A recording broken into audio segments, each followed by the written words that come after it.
para fazermos a leitura de duas porções bíblicas. Ambas se encontram no livro de Atos dos Apóstolos, a primeira no capítulo 14,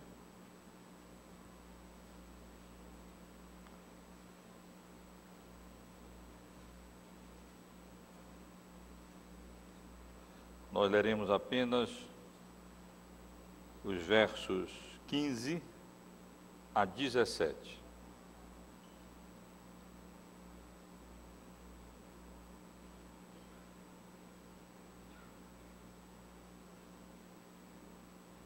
Senhores, por que fazeis isto? Nós também somos homens, como vós, sujeitos aos mesmos sentimentos, e vos anunciamos o Evangelho, para que destas coisas vãs vos convertais ao Deus vivo, que fez o céu, a terra, o mar e tudo o que neles há, o qual nas gerações passadas permitiu que todos os povos andassem nos seus próprios caminhos, contudo não se deixou ficar sem testemunho de si mesmo, fazendo bem, dando-vos do céu chuvas e estações frutíferas, enchendo os vossos corações de fartura e de alegria. A segunda passagem, irmãos, se encontra no capítulo 17,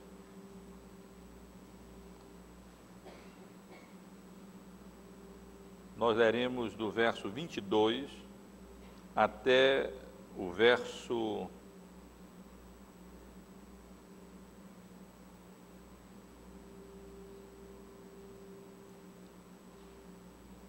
31.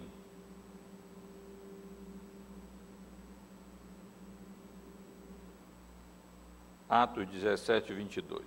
Então Paulo, levantando-se no meio do Areópago, disse: Senhores atenienses, em tudo vos vejo acentuadamente religiosos, porque passando e observando os vossos objetos de culto, encontrei também um altar no qual está inscrito ao Deus desconhecido, pois esse que adorais sem conhecer é precisamente aquele que eu vos anuncio, o Deus que fez o mundo e tudo o que nele existe, sendo ele Senhor do céu e da terra, não habita em santuários feitos por mãos humanas, nem é servido por mãos humanas, como se de alguma coisa precisasse, pois ele mesmo é quem a todos dá vida, respiração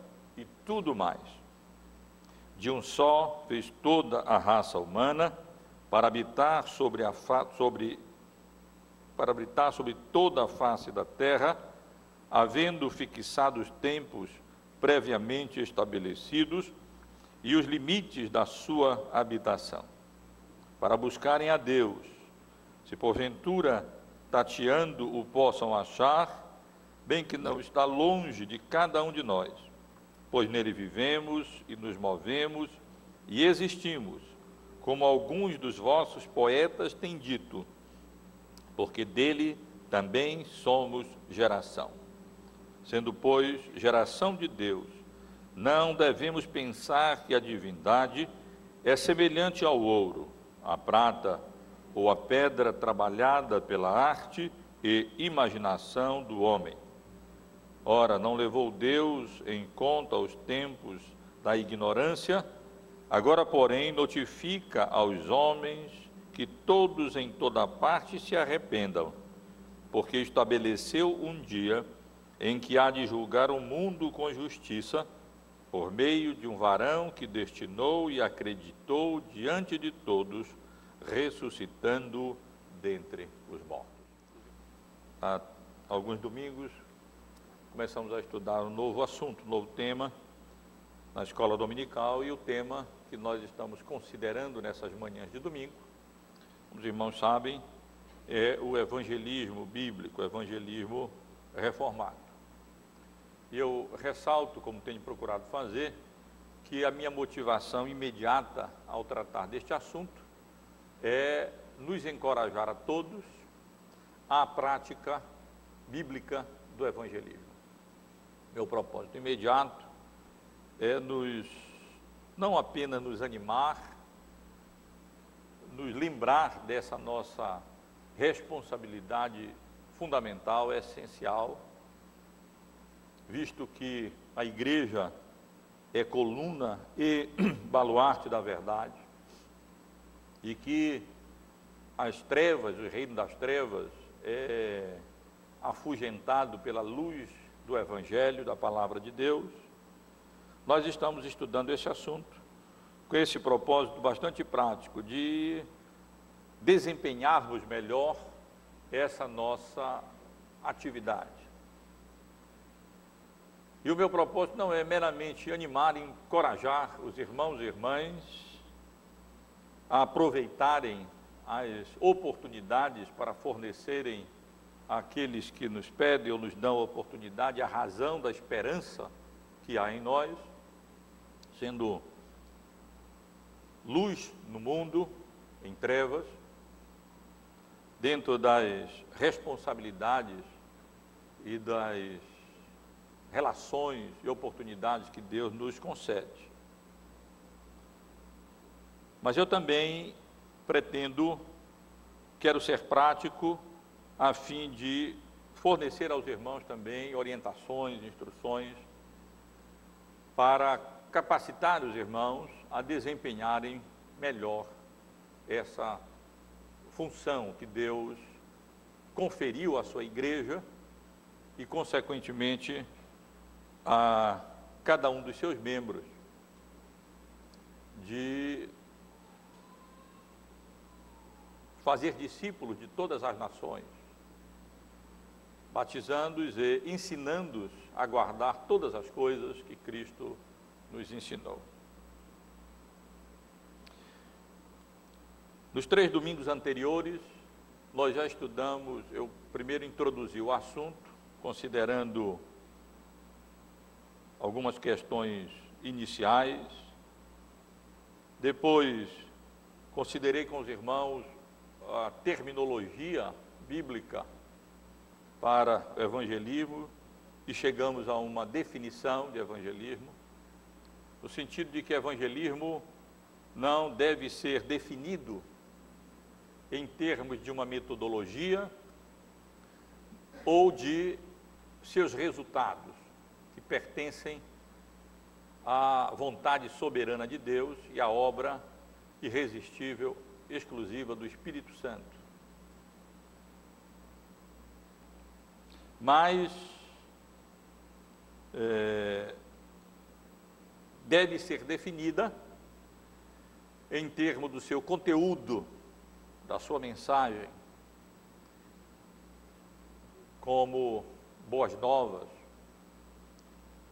Evangelizar é comunicar boas novas, anunciar boas novas de Cristo. E também em termos do seu propósito.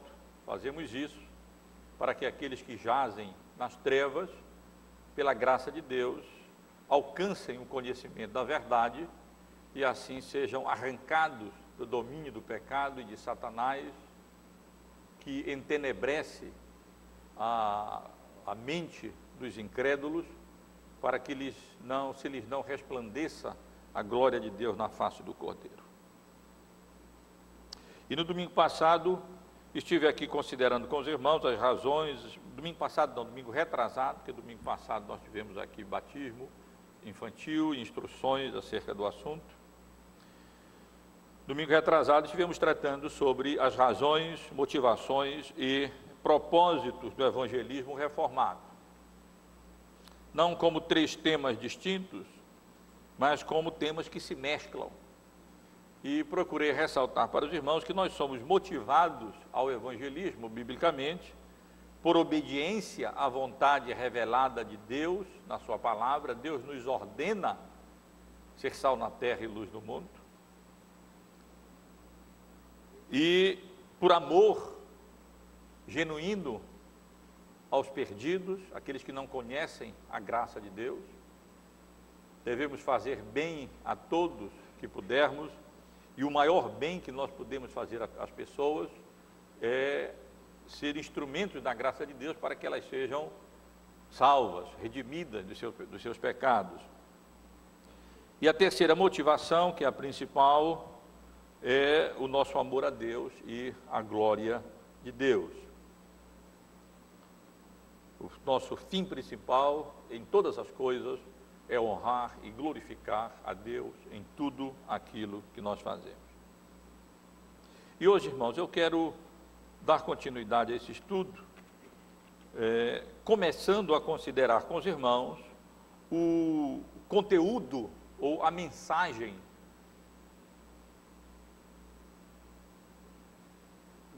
evangélica, que é que nós devemos evangelizar. Quando nós estudamos sobre o evangelismo, uma das coisas mais importantes que nós devemos considerar diz respeito ao seu conteúdo, já que evangelismo deve ser definido, inclusive, pelo seu conteúdo. E quando nós consideramos a Bíblia, investigamos a palavra de Deus para ver o que é que ela tem a nos dizer sobre essa questão, sobre esse assunto, do conteúdo, acerca do conteúdo do evangelismo, nós descobrimos, percebemos que evangelismo, o conteúdo do evangelismo pode ser considerado de uma maneira estrita e também pode ser considerado de uma maneira ampla. De uma maneira estrita, o conteúdo do evangelismo, como o próprio nome diz, é o evangelho. O próprio verbo evangelizar, ele já contém embutido nele o conteúdo do evangelismo. Evangelizar, como eu defini, é anunciar as boas novas acerca de Cristo Jesus, acerca da obra que ele realizou para resgatar pecadores dos seus pecados, perdoar pecadores dos seus pecados, através da obra que o Senhor Jesus veio para realizar e realizou na sua vida e na sua morte na cruz. Portanto, de maneira estrita, evangelizar é comunicar, é anunciar, é testemunhar, é pregar acerca dessas verdades que a palavra de Deus revela, acerca especialmente de Cristo e da sua obra redentora, com vistas à redenção, à salvação, ao perdão dos pecados daquelas pessoas que jazem em trevas e respondem positivamente ao anúncio, ao testemunho, à pregação do Evangelho. De uma maneira bem mais ampla, evangelizar, o conteúdo do evangelismo é todo o conselho de Deus, como o próprio apóstolo Paulo explicou, deixou claro, no seu encontro que teve com os presbíteros da igreja de Éfeso, na cidade de Mileto.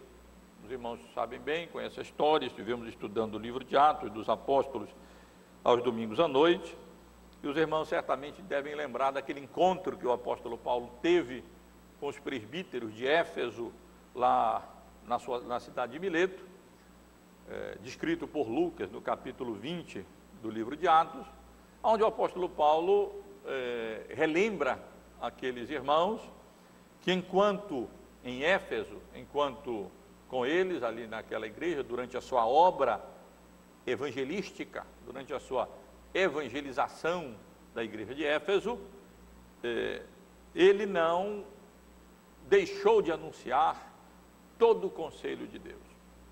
E no sentido mais amplo, portanto, evangelizar não é apenas conduzir as pessoas a uma decisão por Cristo, ou mesmo conduzir as pessoas genuinamente a Cristo, mas inclui ensinar todas as coisas que Jesus ensinou. Inclui, na realidade, instruir as pessoas acerca daquilo que é a vontade de Deus, como um todo. Agora, de uma maneira mais específica, nós podemos dizer que o conteúdo da evangelização, do evangelismo, definido em termos de um propósito, que esse propósito é a redenção, a salvação das pessoas, conduzir as pessoas a Cristo para a salvação delas, nós podemos dizer que o conteúdo do evangelismo tem basicamente quatro elementos principais, que não devem deixar de ser comunicados e que as pessoas precisam conhecer para que, pela graça e misericórdia de Deus, o Espírito Santo utilize essas verdades para levar as pessoas ao arrependimento, à confissão de pecados, à fé em Cristo e, consequentemente, à salvação. Os quatro elementos fundamentais da mensagem evangelística, do conteúdo da evangelização, são aquilo que a Bíblia ensina acerca de Deus, em primeiro lugar, aquilo que a palavra de Deus nos ensina acerca do homem, como ele foi criado, acerca da queda, acerca do pecado, acerca da culpa, acerca da sua incapacidade natural de responder positivamente ao Evangelho, porque ele se encontra morto nos seus delitos e pecados. Isso tudo é parte do conteúdo do evangelismo. Em primeiro lugar, Deus, o que a palavra de Deus nos revela acerca dele próprio. O homem, o que a palavra de Deus revela acerca do homem, da sua natureza, do seu estado, da sua inabilidade, mas ao mesmo tempo da sua responsabilidade. E em terceiro lugar, aquilo que a palavra de Deus nos revela acerca de Cristo, da sua pessoa e da sua obra redentora, especialmente sua obediência, seus ensinos, sua morte, sua ressurreição, sua ascensão, a sua entronização à direita do Pai. E, em quarto lugar, irmãos, de maneira mais direta ainda, aquilo que a Bíblia nos ensina acerca da salvação. Aquilo que a palavra de Deus nos revela, especialmente acerca do arrependimento, da fé, das promessas de Deus, da esperança do Evangelho. Podemos dizer que esses são os quatro elementos essenciais do conteúdo da evangelização. A revelação bíblica acerca de Deus, sua pessoa, sua obra. A revelação bíblica acerca do homem, seu estado, sua responsabilidade. A revelação bíblica acerca de Cristo, sua pessoa e sua obra, especialmente a sua obra redentora, sacerdotal, expiatória, e aquilo que a Bíblia revela acerca da salvação, especialmente do arrependimento e da fé em Cristo Jesus. Eu não pretendo tratar desses assuntos, desses temas, desses elementos centrais, principais, fundamentais da evangelização, do conteúdo evangelístico, de maneira delongada. Eu não pretendo me delongar nisso. Não quero perder de vista meu propósito prático. Eu quero me concentrar naquilo que é fundamental, naquilo que é essencial acerca do conteúdo evangelístico. Mas ainda assim, seria absolutamente impossível resumir num só dia esse conteúdo, E eu quero hoje, portanto, me deter particularmente acerca desse elemento, primeiro elemento que eu mencionei, aquilo que a palavra de Deus nos ensina acerca de Deus, e que em determinadas circunstâncias não pode ser dispensado na obra evangelística. E o apóstolo Paulo, irmãos, nos dá exemplo disso, e ninguém melhor do que ele para nos ensinar acerca do conteúdo da evangelização. Nunca houve um evangelista como o apóstolo Paulo. Ninguém foi tão fiel e de maneira inspirada pode nos ensinar acerca dessa obra e desse conteúdo da mensagem evangelística de maneira prática, como o apóstolo Paulo. E eu digo que esse primeiro elemento, aquilo que a Bíblia nos ensina acerca de Deus, é absolutamente indispensável em certas circunstâncias, porque em outras circunstâncias, esse elemento não é tão necessário. Nós aprendemos isso estudando o livro de Atos dos Apóstolos. Os irmãos certamente têm em mente como o apóstolo Paulo foi de cidade em cidade, na sua primeira, na sua segunda, na sua terceira viagem missionária, anunciando o Evangelho. E os irmãos devem lembrar que o apóstolo Paulo tinha dois grupos, principalmente, que ele evangelizava: os judeus e os gentios.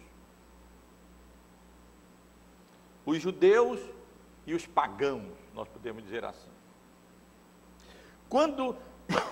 Perdão, irmãos. Quando o apóstolo Paulo anunciava o Evangelho, as boas novas do perdão através da obra expiatória de Cristo na cruz do Calvário, aos gentios, aos judeus, melhor dizendo, ele dispensava, em grande medida, aquilo que a Bíblia revela acerca de Deus. A razão é clara, eles já sabiam. Eles já conheciam perfeitamente bem o pano de fundo, o alicerce, o fundamento necessário para que a mensagem da salvação em Cristo pudesse ser anunciada. Eles conheciam o que a palavra de Deus ensina acerca do Deus verdadeiro, da sua pessoa e da sua obra. Portanto, quando o apóstolo Paulo pregava e anunciava o Evangelho nas sinagogas e aos judeus, ele não precisava lançar novamente esse fundamento de um conhecimento teológico acerca de Deus e da sua obra, da primeira pessoa da Trindade. Eles já conheciam isso. Entretanto, meus irmãos e irmãs, sempre que o apóstolo Paulo anunciava o Evangelho aos gentios que não tinham esse conhecimento acerca do Deus verdadeiro, ele não partia logo para convidar as pessoas a aceitar ao Senhor Jesus e serem salvas, ou mesmo a anunciar a boa nova da salvação, que Cristo veio para salvar pecadores, sem antes estabelecer um fundamento, uma base teológica, ou seja, sem antes comunicar verdades que eles precisavam conhecer acerca de Deus, da sua pessoa e da sua obra, para que a mensagem acerca de Cristo e da obra redentora pudesse fazer sentido, pudesse ser relevante para aquelas pessoas. Antes do apóstolo Paulo comunicar as verdades salvadoras acerca da vinda da segunda pessoa da Trindade, de Cristo, da obra expiatória que ele realizou na cruz do Calvário, ele não deixava de estabelecer esse alicerce absolutamente necessário nessas condições, nessas circunstâncias, para que as pessoas pudessem compreender, discernir o Evangelho e essa mensagem da salvação de Cristo pudesse fazer sentido para eles, como nós podemos ver no livro de Atos dos Apóstolos, especialmente em duas situações, as duas passagens que eu li com os irmãos. E eu gostaria que os irmãos abrissem novamente a Bíblia, primeiro na primeira passagem que lemos, no capítulo 14 do livro de Atos dos Apóstolos, aonde nós lemos os versos 15 ao verso 17. Quero apenas refrescar a memória dos irmãos, lembrando que aqui o apóstolo Paulo estava na sua primeira viagem missionária, que ele havia anunciado o Evangelho na cidade de Antioquia, especialmente entre os judeus, havia anunciado o Evangelho em Icônio, também especialmente entre os judeus, mas ao que tudo indica, quando ele chegou em Listra, não havia ali uma sinagoga, um grupo de judeus. E ali então o apóstolo Paulo anunciou o Evangelho aos gentios, pagãos, incultos. O contexto do anúncio do Evangelho em Listra foi a cura de um homem aleijado, um paralítico, desde o seu nascimento. À vista disso, as multidões ali pagãs da cidade de Listra, cheias de superstições, entenderam que aqueles dois homens, Barnabé e Paulo, eram dois deuses, Júpiter e Mercúrio, correspondente aos dois deuses Zeus e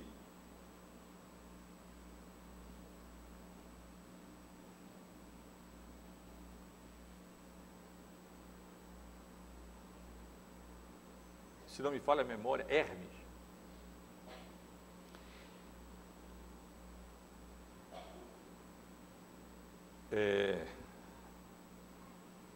Júpiter era considerado o rei dos deuses e Mercúrio o porta-voz dos deuses. E com aquela manifestação do poder divino, através da cura de um homem de nascença, aquelas pessoas tiveram Barnabé e Paulo por dois deuses. E queriam adorá-lo, já estavam se preparando para oferecer sacrifícios. E é exatamente nesse contexto, meus irmãos, que os apóstolos Paulo e Barnabé, rasgando as suas vestes, saltaram para o meio da multidão, clamando: Senhores, por que fazeis isto? Nós também somos homens como vós, sujeitos aos mesmos sentimentos, e vos anunciamos o Evangelho exatamente para que dessas coisas vãs vos convertais ao Deus vivo, que fez o céu, a terra, o mar e tudo o que neles há, o qual nas gerações passadas, permitiu que todos os povos andassem nos seus próprios caminhos, contudo não se deixou ficar sem testemunho de si mesmo, fazendo bem, dando-vos do céu chuvas e estações frutíferas, enchendo os vossos corações de fartura e de alegria. Infelizmente, nós só temos registrado por Lucas essa pequena parte da mensagem do apóstolo Paulo. Não podemos imaginar que o apóstolo Paulo tenha pregado somente isso. Ele provavelmente avançou na sua pregação e Lucas registrou aqui apenas aquele conteúdo da sua mensagem peculiar, que ele não havia registrado antes. Se os irmãos retornarem um pouco à Bíblia, vão ver que uma sessão longa no capítulo 3 é dedicada por Lucas a descrever a mensagem do apóstolo Paulo na cidade de Antioquia da Psídia. E ele, portanto, assume que os seus leitores já conheciam o teor geral da mensagem do apóstolo Paulo. E aqui ele se concentra especialmente nesse fundamento. Provavelmente Lucas continuou para anunciar o Evangelho de Cristo. Paulo continuou para anunciar o Evangelho e a obra de Cristo e convocar aquelas pessoas ao arrependimento e a crerem na obra que Jesus realizou na cruz do Calvário. Pode ser também, é outra possibilidade, que eles não tenham tido oportunidade de avançar nessa pregação, porque nós lemos no versículo 18, que dizendo isso, foi ainda com dificuldade que impediram as multidões de lhes oferecer sacrifício. Mas o que eu quero chamar a atenção dos irmãos nessa passagem, é que o apóstolo Paulo aqui, ele não se apressa a pregar o Evangelho e evangelizar, falando logo da obra redentora que Cristo realizou na cruz, ou convocando aquelas pessoas ao arrependimento, ou chamando aquelas pessoas a crerem em Jesus. Isso não ia significar muita coisa, se eles não soubessem que existe um Deus, Criador dos céus e da terra, um Deus vivo, em contraste com os ídolos, como Paulo anuncia aqui, um Deus criador que fez os céus, a terra, o mar e tudo que neles há, um Deus provedor que se manifesta, que se revela através da obra das suas mãos, inclusive através da sua graça comum, através da qual ele manda chuva e alimento para sustentar as pessoas de um modo geral. E aqueles habitantes de Listra precisavam, em primeiro lugar, conhecer essas verdades acerca de Deus, o Criador do universo, o Deus vivo e que não se confunde com ídolos, um Deus que governa a obra que Ele criou, que graciosamente supre as necessidades da sua criatura, da sua criação, e que, portanto, essa criação deve se prostrar e adorar exclusivamente a Ele, e não a homens como Paulo e Barnabé. Era exatamente para que eles se livrassem dessas coisas vãs que o apóstolo Paulo estava ali no seu trabalho missionário, anunciando o Evangelho, pregando o Evangelho. E por isso eu chamo a atenção dos irmãos para esse fato, que quando as pessoas não têm ainda um conhecimento suficiente, essa base, esse alicerce acerca da revelação bíblica quanto ao Criador, a Deus, a sua pessoa e a sua obra criadora, especialmente, e a obra da providência, elas precisam primeiro saber isso, para que depois elas possam conhecer as verdades acerca do Filho desse Deus, todo-poderoso, soberano e criador do universo. Mas alguém podia pensar assim, não, pode ser que tenha sido só coincidência, e Lucas registrou só essa sessão, foi só coincidência, calhou de nessa mensagem a pagãos e não a judeus, o apóstolo Paulo se concentrar nesse conteúdo e iniciar logo nesse conteúdo acerca de Deus e da sua obra, enquanto nas outras mensagens, nas outras ocasiões, quando ele anunciou o Evangelho aos judeus, ele se concentra na pessoa de Jesus e nessa oferta de salvação através da obra redentora de Jesus, como Messias prometido para a salvação do seu povo. Mas não é verdade.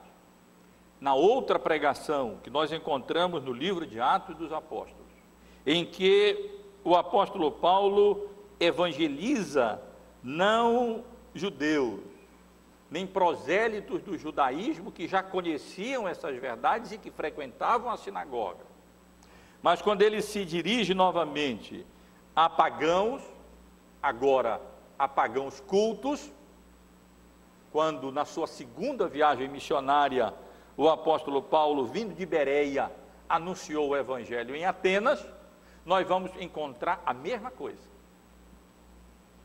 e agora com muito mais detalhes. O apóstolo Paulo, antes de partir para falar acerca da obra de Cristo, e aparentemente aquele foi impedido de chegar lá, porque quando ele começou a mencionar, a falar acerca da ressurreição dos mortos, a ressurreição de Jesus, eles escarneceram e não quiseram mais ouvir acerca desse assunto.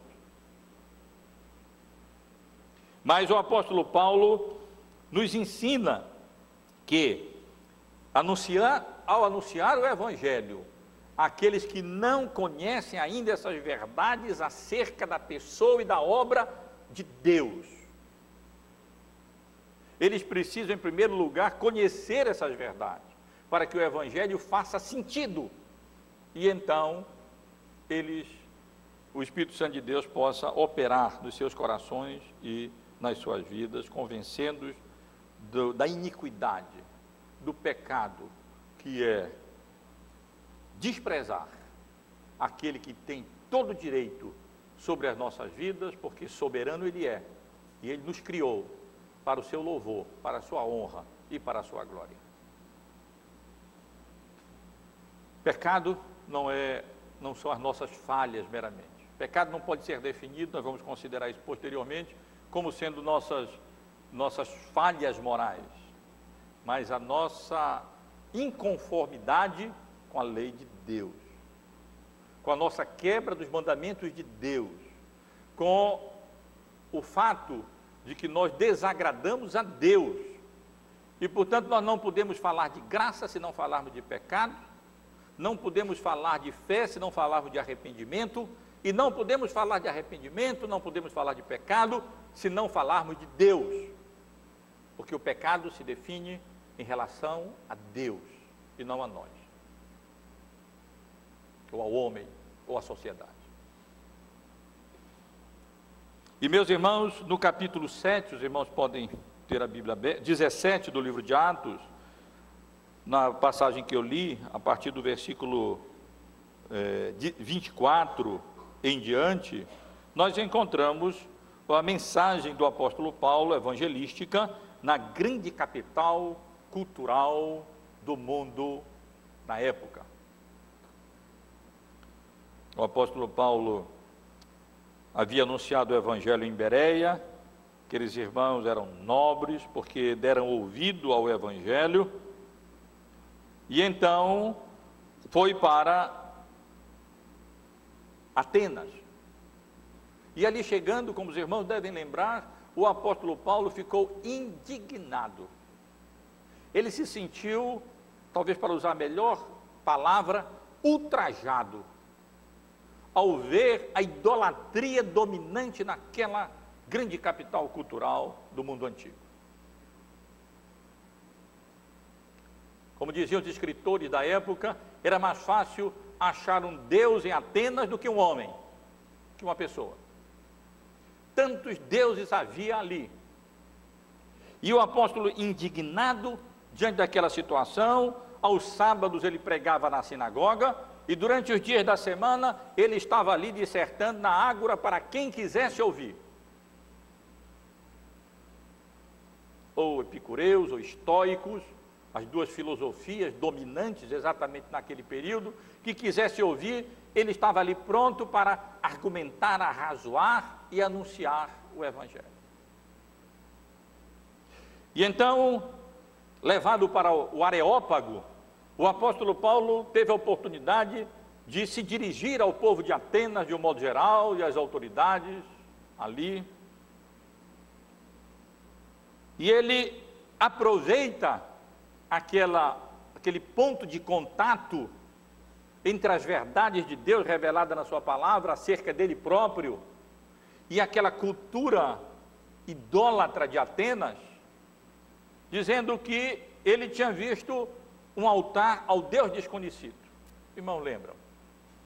E ele estava ali exatamente para anunciar o Deus desconhecido, o Deus que eles professavam ignorar. E então o apóstolo Paulo, antes de anunciar as verdades do Evangelho no que diz respeito à obra redentora de Cristo na cruz do Calvário, e a oferecer a salvação em Cristo, convocando as pessoas ao arrependimento e a crerem em Jesus como único e suficiente Salvador. ele estabelece esses fundamentos teológicos para que a mensagem evangelística pudesse fazer sentido, para que a obra de salvação de Cristo pudesse ter significado para aquelas pessoas. E a partir do versículo 24, meus irmãos, o apóstolo Paulo apresenta a Deus. Os irmãos podem observar na Bíblia, ele apresenta Deus para aquelas pessoas, novamente, como Deus Criador. Vejam o versículo 24, a primeira parte. O Deus que fez o mundo e tudo o que nele existe. Observem também o verso 26, o início. De um só fez toda a raça humana, para habitar sobre toda a face da terra, havendo fixado os tempos previamente estabelecidos e os limites da sua habitação. Na segunda parte do versículo 24, o apóstolo Paulo apresenta aos atenienses o Deus desconhecido, que é o Deus genuíno, o Deus verdadeiro, como o Deus soberano, sendo ele Senhor do céu e da terra, soberano sobre os céus e sobre a terra. Ainda no versículo 24, na parte final do versículo, ele apresenta aos atenienses o Deus transcendente, o Deus que não se limita à criação, o Deus que não habita em santuários feitos por mãos humanas, porque os santuários feitos por mãos humanas não podem conter a Deus, que criou o próprio espaço e o tempo. No versículo 25, no início do versículo, na primeira parte do versículo, o apóstolo Paulo apresenta aos atenienses, revela aos atenienses um outro aspecto do Deus desconhecido, Deus genuíno e verdadeiro, criador, soberano e transcendente. Ele era um Deus independente, um Deus que não necessita ser servido por mãos humanas, como se de alguma coisa precisasse. Um Deus que não precisa ser de oferendas, nem de coisas nessa natureza, porque na realidade ele é absolutamente independente. O ser humano é que depende dele, ele não depende em nada do ser humano. Na segunda parte do versículo 25, o apóstolo Paulo apresenta aos atenienses o Deus genuíno, Deus verdadeiro, como sendo um Deus mantenedor, mais ou menos o que ele havia dito em Listra, um Deus da providência. Lemos no versículo 20 que é Ele mesmo quem dá a todos a vida, respiração e tudo mais. E no verso 28 nós lemos que nele nós vivemos, nos movemos e existimos. E finalmente, meus irmãos, no versículo 29, o apóstolo Paulo revela aos atenienses que o Deus desconhecido, mas que é o Deus genuíno e verdadeiro, é um Deus pessoal, em contraste com os ídolos, e um Deus espiritual, em contraste com aqueles ídolos materiais. Sendo, pois, geração de Deus, não devemos pensar que a divindade é semelhante ao ouro, à prata ou à pedra, trabalhada pela arte e imaginação dos homens. E assim, meus irmãos, eu chamo a atenção para isso. Observem que, como o apóstolo Paulo aqui lança de maneira sábia os alicerces da mensagem salvadora, da obra redentora de Cristo, da oferta de salvação pela graça, mediante a fé em Cristo Jesus, revelando aos atenienses aquilo que eles não conheciam por causa das trevas e da ignorância espiritual em que eles viviam. Por causa da obra maligna que cegava o entendimento deles e fazia com que, ao invés deles adorarem o Deus verdadeiro, eles desconhecessem o Deus verdadeiro e eles adorassem a criatura ao invés do Criador. E vejam como o apóstolo Paulo aqui, portanto, revela que existe um Deus, mas não aqueles ídolos feitos por mãos humanas. Existe um Deus vivo e verdadeiro. Existe um Deus que criou todas as coisas que existem, visíveis e invisíveis, nessa terra onde nós vivemos, esse universo todo. Um Deus que do nada disse: haja luz e houve luz, e fez separação entre as águas e a terra, e criou o firmamento, e criou os animais, e criou as plantas, e criou o homem. Existe um Deus que, pelo poder da sua palavra criadora, ordenou a existência do universo, e o universo veio a existir.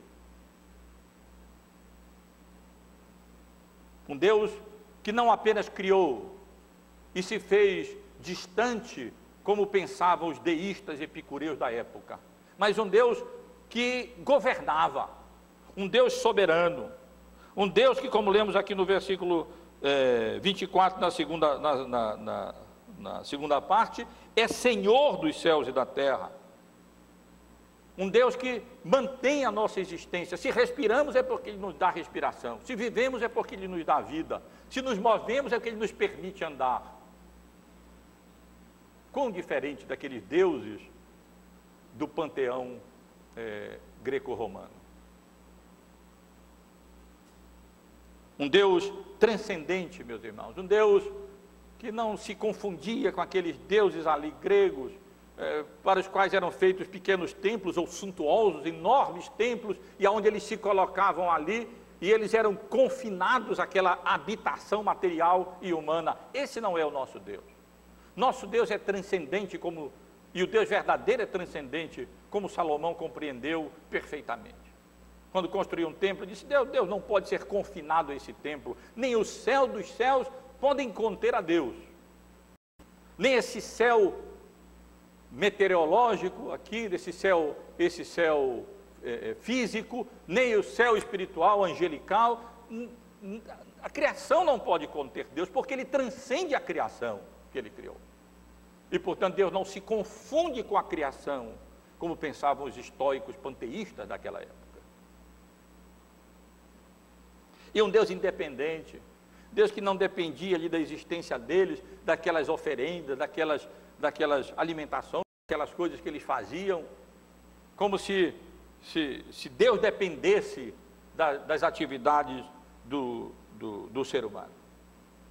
E um Deus pessoal, um Deus espiritual, que não se confunde com pedra, com prata, com ouro, com imagens humanas, nem de santos, nem de coisa nenhuma dessa natureza. Meus irmãos e irmãs, é isso que o apóstolo Paulo faz.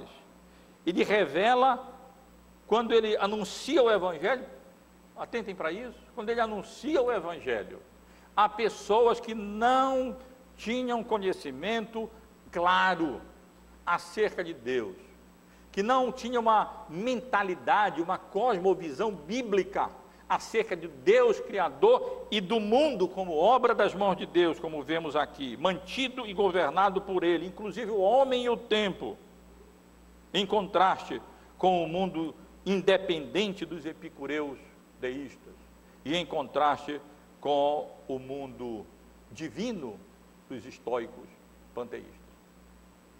O apóstolo Paulo estabelece esse alicerce absolutamente necessário acerca dessas verdades que o ser humano precisa conhecer acerca de Deus, da sua obra criadora, da sua obra mantenedora, da sua pessoa espiritual, independente, soberana, para que todo o resto da mensagem, do conteúdo da mensagem evangelística possa fazer sentido. E meus irmãos e irmãs, a pergunta que eu faço para a gente finalizar, essas observações acerca desse elemento primeiro em determinadas circunstâncias da mensagem evangelística, conteúdo da mensagem evangelística. No nosso contexto, nas nossas circunstâncias, será que essas verdades acerca de Deus, da sua pessoa e da sua obra, elas são dispensáveis, como eram dispensáveis quando o Evangelho era anunciado aos judeus.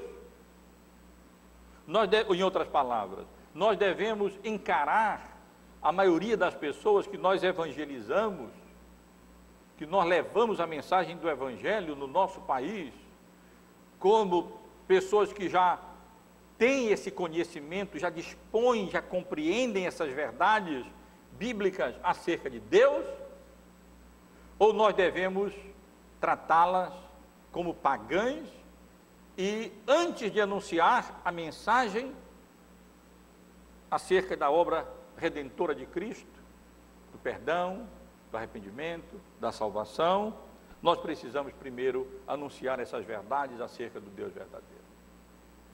Os irmãos respondam por si próprios. Para mim, de modo geral, no contexto em que nós vivemos, eu entendo que é preciso, pelo menos, esclarecer as ideias que as pessoas têm acerca de Deus.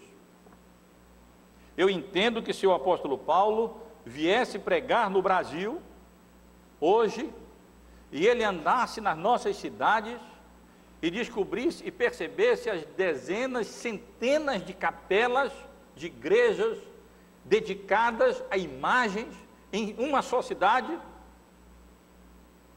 no Brasil, e então pudesse observar, como observou em Atenas, os objetos do nosso culto e a nossa religiosidade, isto é, os ídolos, a idolatria reinante no nosso país, pudesse observar as procissões, os dias santos brasileiros e os cultos católico-romanos, os cultos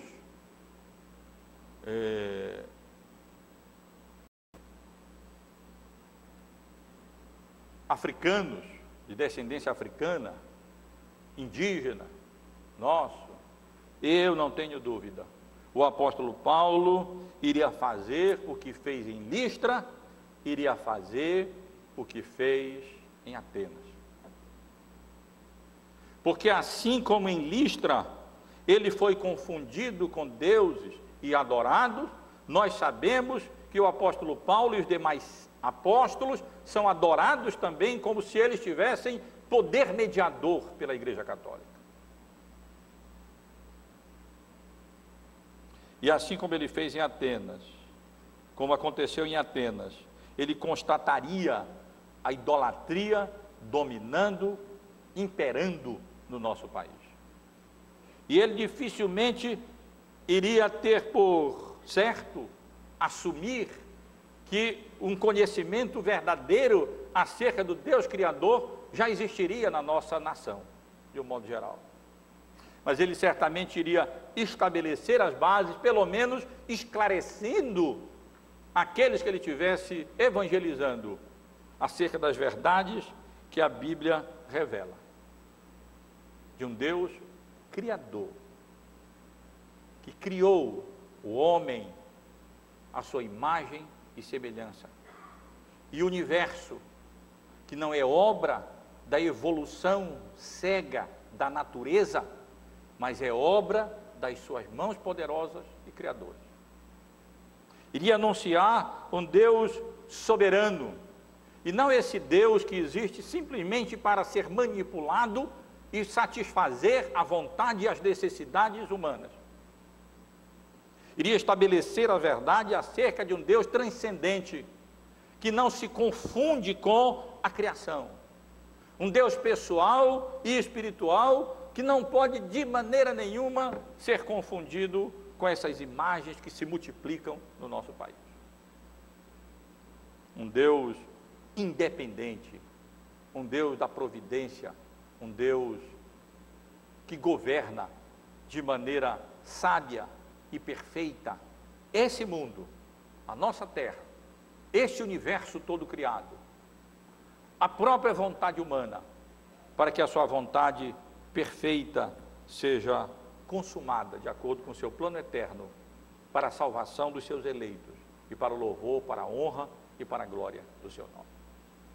Então, meus irmãos e irmãs, eu estou aqui hoje sugerindo que quando os irmãos, de maneira prática, forem fazer aquilo que é nossa responsabilidade e dever, comunicar o Evangelho a outras pessoas, de um modo geral, não cheguem anunciando: creia no Senhor Jesus e será salvo, porque o Senhor Jesus veio a esse mundo para salvar aqueles que estão perdidos.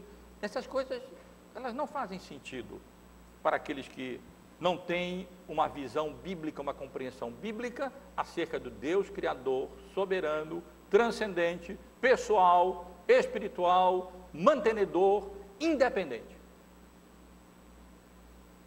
Eles precisam ser introduzidos a esse conceito.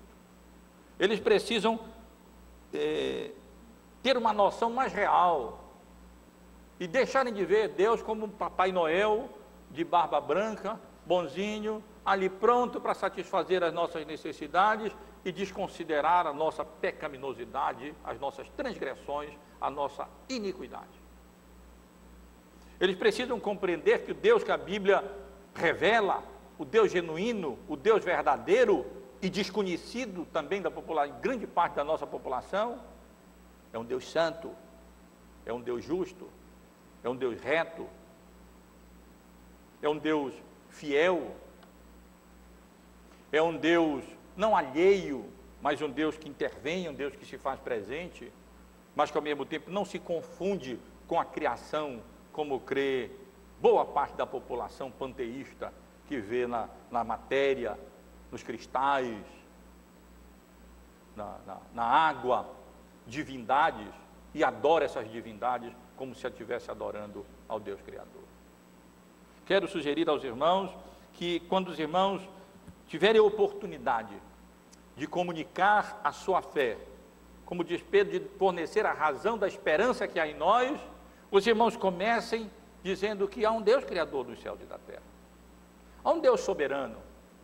Queiramos ou não, acreditemos ou não, isso não muda nada.